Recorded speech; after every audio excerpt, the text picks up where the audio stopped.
Bonjour frères et sœurs. Il y a quelques semaines, je ne sais pas si vous vous souvenez, Joël avait parlé de l'histoire des 10 lépreux qui étaient guéris en allant se purifier. Il n'y en a qu'un seul qui est revenu, qui était reconnaissant. Alors ce matin, mon thème, ce n'est pas d'être reconnaissant, mais d'être reconnaissable.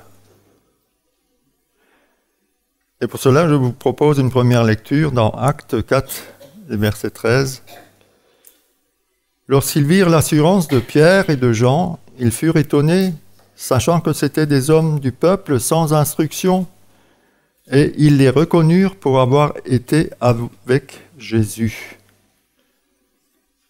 Les autorités civiles et religieuses reconnaissaient en eux des compagnons de Jésus. On a parlé d'amis, ce matin, Jean-Paul nous a parlé d'amis. Là, c'est les compagnons de Jésus. Et compagnon est bien le mot qui convient parce que, étymologiquement, compagnon, ça veut dire celui qui partage le même pain. Et être avec Jésus, c'est partager le pain de vie. Et ça laisse des traces dans nos vies. Et le monde ne s'y trompe pas. Les autorités se rendaient compte de l'impact qu'avait eu Jésus dans la vie de ses disciples. Alors pour bien comprendre la situation, il faut remonter 3 ans en arrière. Et nous allons lire dans Marc 3, versets 13 à 15. Jésus monta ensuite sur la montagne. Il appela ceux qu'il voulut, et ils vinrent auprès de lui. Il en établit 12 pour les avoir avec lui et pour les envoyer prêcher avec le pouvoir de chasser les démons. C'est vrai que Jésus aurait pu accomplir tout seul sa mission ou se faire assister par des milliers d'anges, des légions d'anges. Pourquoi? Dans quel but a-t-il choisi les disciples, et particulièrement les 12? La première raison de l'appel des 12, on l'a lu, Jésus les veut d'abord avec lui. Et nous allons voir que cette préposition « avec » joue un rôle important dans la relation de Jésus avec ses disciples. Quand on utilise ce mot « avec », ça indique l'accompagnement, l'accord, la réunion. Et c'est exactement ce que Jésus recherche. C'est la communion, la communauté, le collectif. Il aime s'entourer de ses disciples. Il s'en réjouit et puis il va les aimer jusqu'à la fin. Même à la veille de sa mort, il déclare dans Luc 22, 15, « J'ai désiré vivement manger cette Pâque avec vous avant de souffrir. » Et malheureusement, à l'heure la plus sombre de sa vie, dans le jardin de Gethsémanée, Jésus n'a trouvé ni réconfort ni soutien de la part de ses disciples les plus proches. Dans Matthieu 26, 40, on lit « Jésus vint vers ses disciples, qu'il trouva endormis, et il dit à Pierre, « Vous n'avez donc pu veiller 1 heure avec moi. » Donc les disciples n'étaient déjà plus avec lui. Pourtant, malgré toutes leurs défaillances, Jésus souhaite avoir ses disciples avec lui.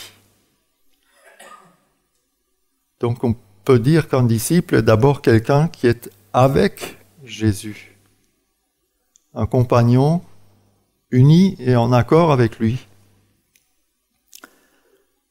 La deuxième raison de l'appel de la vocation des 12, c'est que Jésus voulait des aides, des assistants. Jusqu'au moment où, de l'appel de ses disciples, Jésus servait seul, il prêchait seul, et son rayon d'action était forcément limité à un petit territoire. Et il dira, la moisson est grande, mais il y a peu d'ouvriers.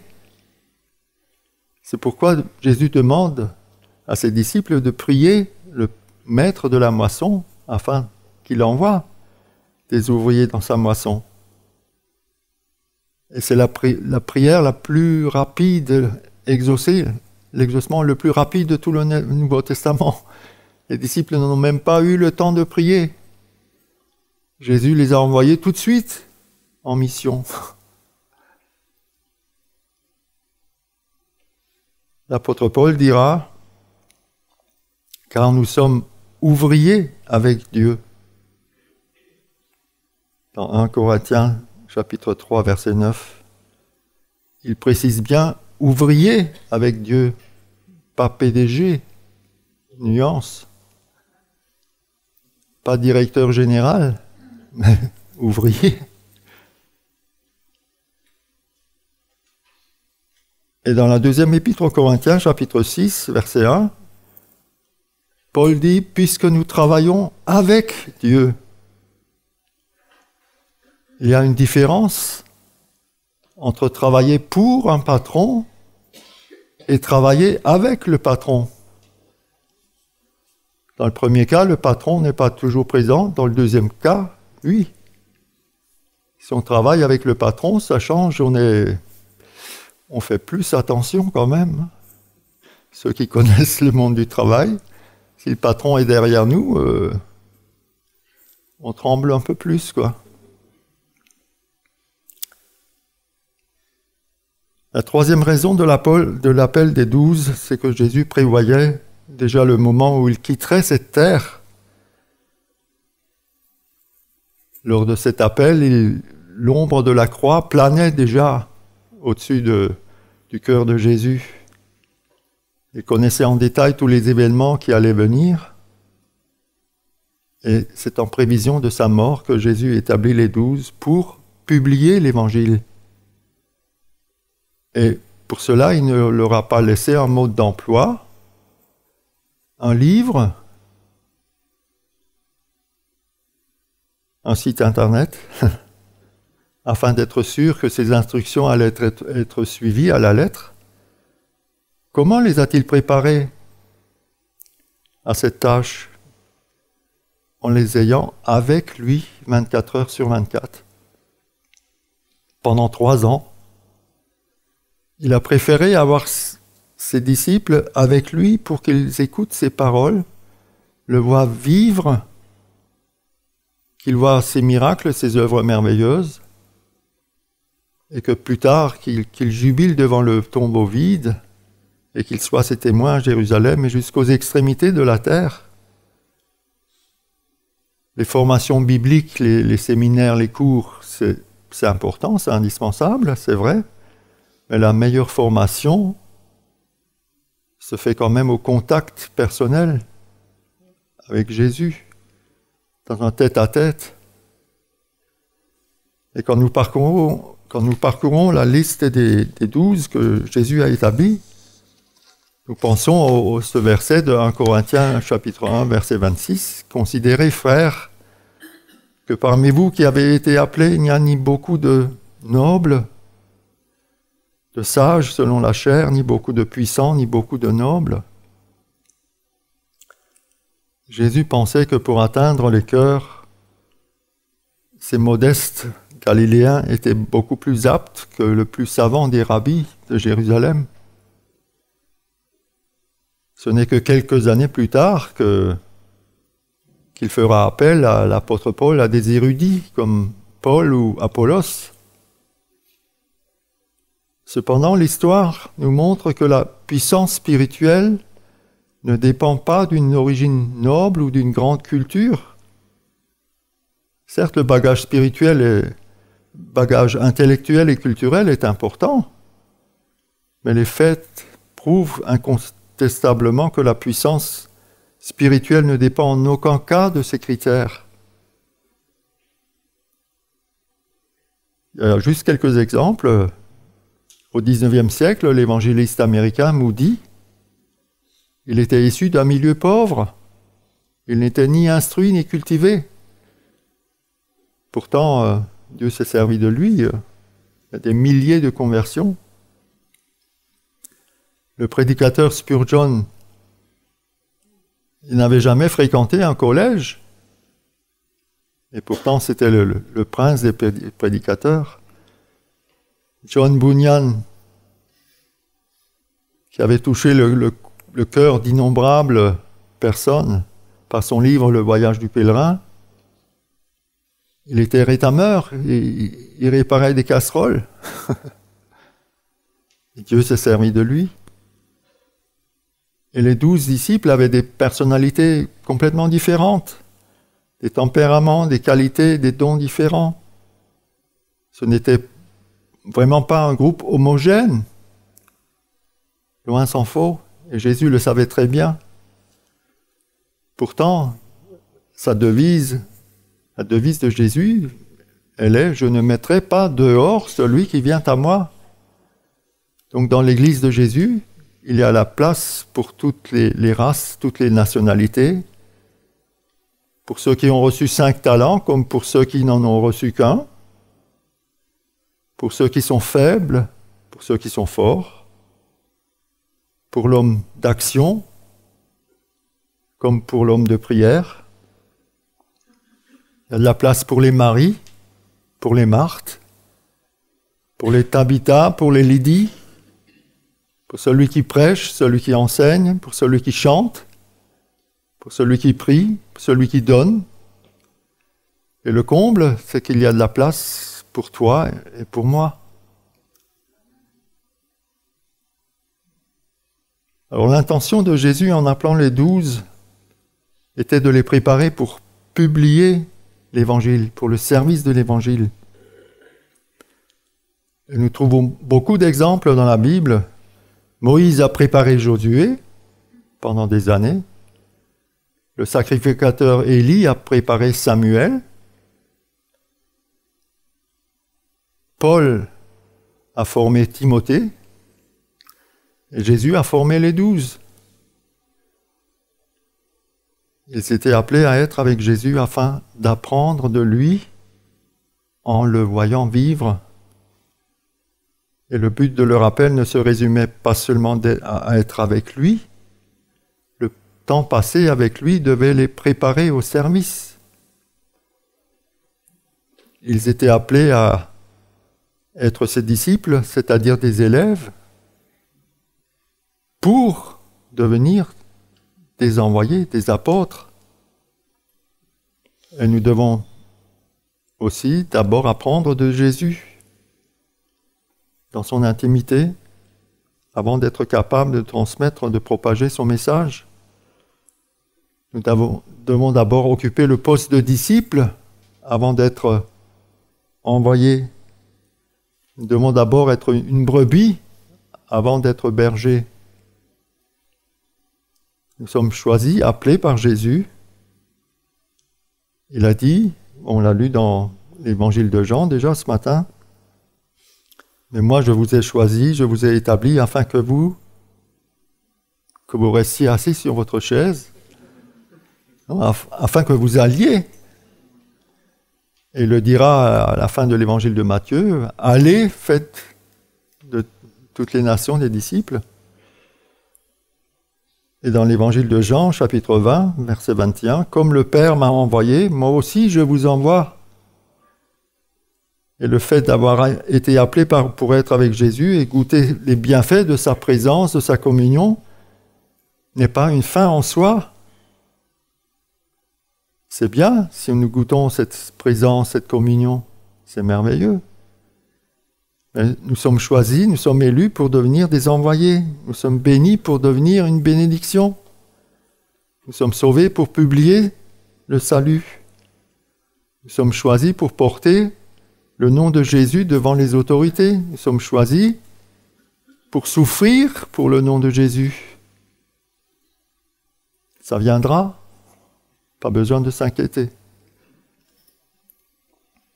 Aller et envoyer vont de pair. On l'a lu, il en établit 12 pour les avoir avec lui et pour les envoyer prêcher. Et nous avons tendance à ne retenir que la première partie du verset. La joie d'avoir été appelé et lu la bénédiction que nous recevons dans notre temps de communion? Nous a-t-elle fait oublier que nous sommes aussi envoyés? N'avons-nous été jusqu'à présent que des disciples, des élèves, des suiveurs, et jamais des envoyés? La communion avec Jésus doit conduire au service de Jésus.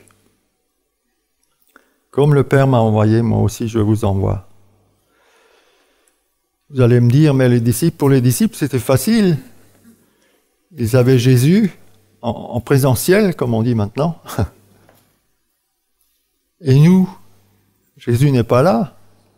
Comment être avec lui? Mais la parole de Dieu nous donne au moins trois manières, toutes simples d'y parvenir. Nous sommes avec Jésus par la prière.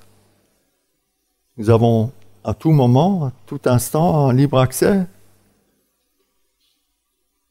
Et nous pouvons lui parler. Priez sans cesse, nous dit l'apôtre Paul. Deuxièmement, nous sommes avec Jésus par la parole. Quand nous ouvrons la parole, nous n'avons qu'à lire le psaume 119, nous voyons un homme complètement immergé dans la parole. Je serre ta parole dans mon cœur afin de ne pas pécher contre toi. Normalement, nous mangeons 3 fois par jour. Alors prenons l'habitude de manger au moins 3 fois par jour la nourriture spirituelle. Et nous sommes avec Jésus par l'Église. Nous ne parvenons pas toujours à voir Jésus à travers nos frères et sœurs, ou peut-être nous ne le cherchons même pas de cette manière. Pourtant, l'Église est le corps de Christ et chaque minute que nous passons avec les frères et sœurs, nous les passons avec Jésus. C'est ça le corps. Et dans le culte ou le groupe de maison, nous trouvons ces 3 éléments réunis: la prière, le partage, la parole de Dieu, la communion fraternelle. Mais nous ne sommes pas besoin d'attendre, c'est le dimanche ou le mardi ou le jeudi ou le vendredi. Être avec Jésus est possible en permanence. Je reviens au verset d'introduction. Les autorités civiles et religieuses reconnurent les apôtres Pierre et Jean pour avoir été avec Jésus. Reconnaître quelqu'un, c'est le distinguer à certains caractères, à certains signes, l'identifier. Ceux qui ont Internet, si vous allez sur un site administratif, la première chose qui est demandée, c'est un identifiant. Et après, le mot de passe. Sommes-nous identifiables, reconnaissables?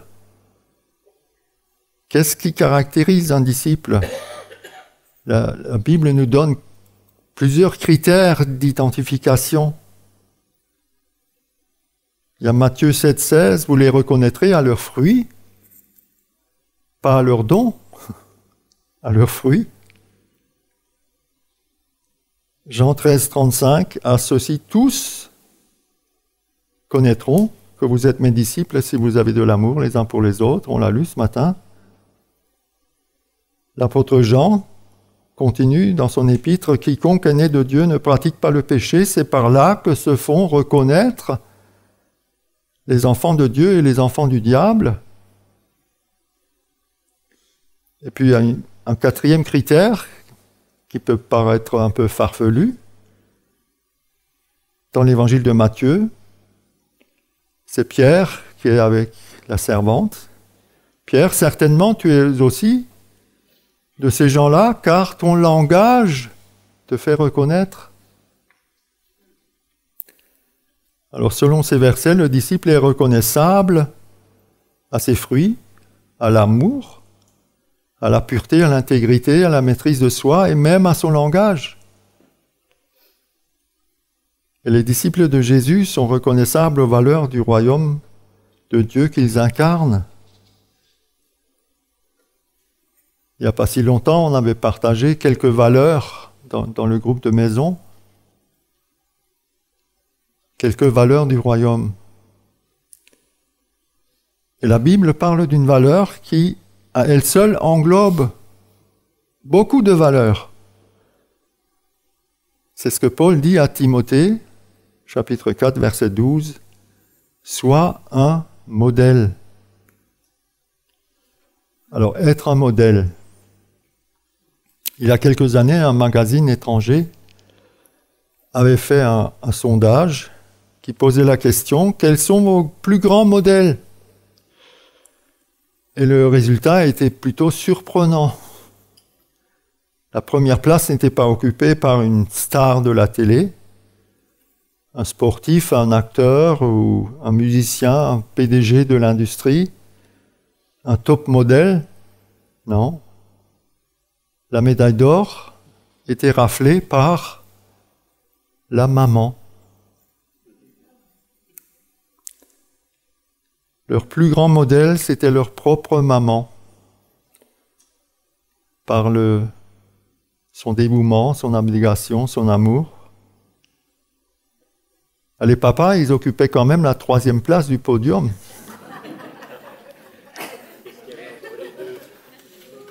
Donc la famille n'est pas quand même pas si ringarde que ça. Hein. Et justement, je viens. La 2e place, qu'est-ce qui a remporté la 2e place?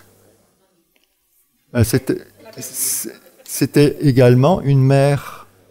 C'était Mère Teresa, qui était quand même un symbole de l'engagement social désintéressé, du renoncement, de l'amour du prochain. Hein. Elle incarnait ces valeurs de consécration, miséricorde, compassion envers les plus faibles, les plus démunis. Et la société admire de telles personnalités. Et nous nous représentons toujours, souvent, un modèle comme quelqu'un de parfait. Mais c'est une erreur. Un modèle peut être un modèle dans un domaine bien précis. Pour cela, on l'admire. Mais tout le reste de sa vie, il laisse parfois à désirer. Vous avez peut-être vu, pour la plupart d'entre vous, le film de Spielberg, La liste de Schindler, qui retrace la vie de Oskar Schindler, un industriel allemand qui avait une émaillerie, qui a sauvé plus de 1200 juifs pendant la guerre. Et il a été déclaré juste parmi les nations par l'État d'Israël.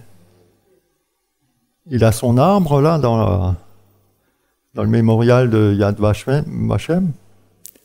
Et pourtant, c'était un joueur, c'était un coureur de jupons, c'était un homme malhonnête, à la limite de l'escroc. En tout cela, ce n'était pas un modèle du tout. Mais il avait une chose, il respectait la dignité de l'homme. Il savait apprécier le coût, ce que coûte une vie, le prix d'une vie. Alors qu'est-ce qui caractérise, entre autres, bon, il y a beaucoup de choses, un vrai modèle, c'est qu'il connaît ses défauts et ses faiblesses. Il sait reconnaître ses défauts, ses faiblesses. Il sait demander pardon. Il sait s'excuser et dire « Je suis désolé, je regrette, excusez-moi ». Et un vrai modèle n'a pas peur de perdre la face. Il ne cherche pas non plus à se cacher derrière une façade qu'il s'est construite pour dissimuler ses carences, ses faiblesses, ses points faibles. Et la Bible nous montre à de multiples reprises que les modèles peuvent aussi connaître des échecs. Souvenons-nous de Pierre, le chef des 12, le premier des 12, quand il a fanfaronné, « Jamais je ne te renierai », et paf, il est tombé, il a pleuré amèrement, il a reconnu ses défauts, ses faiblesses. Et même des années plus tard, alors peut-être qu'il croyait être un modèle, il a été repris publiquement par l'apôtre Paul. Publiquement.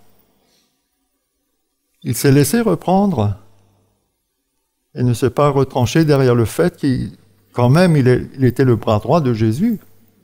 Quand même. Et souvenons-nous de David, qui a reconnu ses fautes. Un modèle, c'est demander pardon. Alors, loin de moi de prétendre que je sois un modèle, mais je veux suivre ces exemples, et moi aussi je demande pardon. Ce matin, à ceux et celles que j'ai peut-être blessés, offensés, déçus, attristés, par une parole, par une attitude mauvaise, une réaction, ou une absence de réaction. Pardon de ne pas avoir répondu à vos attentes.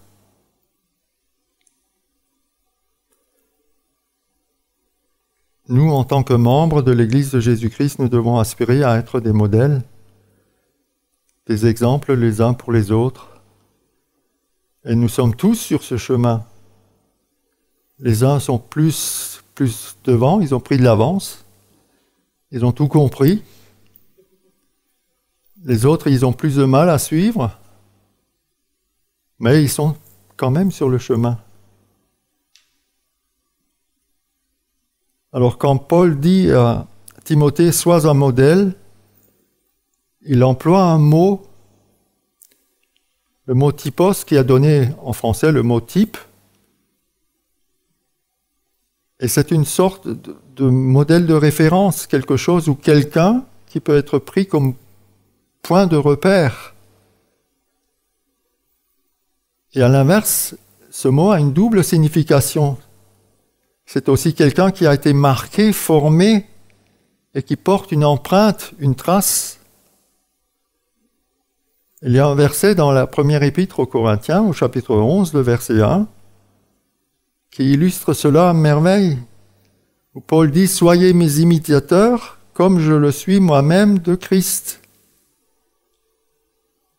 Paul dit en somme aux Corinthiens « Prenez-moi comme point de repère, comme référence, car je porte en moi la marque, l'empreinte de Christ. » Et être un modèle, c'est cela.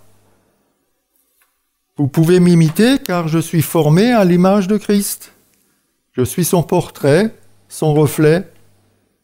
Il a imprimé son empreinte dans ma vie. Et c'est ce qui est dit aussi dans l'Épître aux Hébreux, au chapitre 1er, verset 3, à propos de Jésus. Il est le reflet de la gloire du Père et l'empreinte de sa personne. Jésus est à la fois référence et empreinte. Il était en communion permanente avec son Père. Par conséquent, ce que Jésus a pensé, il l'a dit. Ce qu'il a dit, il l'a fait. Et ce qu'il a fait, il l'était. Et si nous sommes en communion avec Dieu, nous devons dire ce que nous pensons. Nous devons faire ce que nous disons. Et nous devons être ce que nous faisons. Quand nous suivons Jésus, nous avons tout juste. Mais c'est un défi colossal. Et d'un autre côté, c'est aussi un puissant, stimulant. Le disciple est à la fois un diamant qui reflète et un aimant qui attire. Il y a les deux facettes. Alors, sommes-nous reconnaissables?